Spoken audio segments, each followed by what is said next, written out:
నమస్కారం. ఆంధ్రప్రదేశ్లో కూటమి ప్రభుత్వం ఏర్పడి విజయవంతంగా 2 సంవత్సరాలు పూర్తయిన సందర్భంగా అరకు నియోజకవర్గ కేంద్రంలో ఘనంగా విజయోత్సవ ర్యాలీ నిర్వహించారు.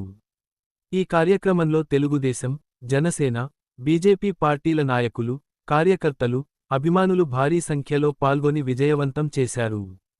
అరకు పట్టణ ప్రధాన వీధుల గుండా సాగిన ఈ ర్యాలీ ప్రజల దృష్టిని ఆకర్షించింది. గిరిజన సంస్కృతికి ప్రతీకగా నిలిచే సంప్రదాయ దింసా నృత్యాలు ప్రత్యేక ఆకర్షణగా నిలిచాయి. డప్పుల మోతలు, సాంస్కృతిక ప్రదర్శనలు, పార్టీ జెండాలతో కార్యకర్తలు ఉత్సాహంగా పాల్గొనడంతో అరకు ప్రాంతం మొత్తం పండుగ వాతావరణాన్ని సంతరించుకుంది. కూటమి ప్రభుత్వం గత 2 సంవత్సరాలుగా ప్రజా సంక్షేమం, అభివృద్ధి, పారదర్శక పాలన లక్ష్యంగా పనిచేస్తోందని నాయకులు పేర్కొన్నారు. రాష్ట్ర అభివృద్ధికి ప్రజల సహకారం మరింత అవసరమని ఈ సందర్భంగా పిలుపునిచ్చారు.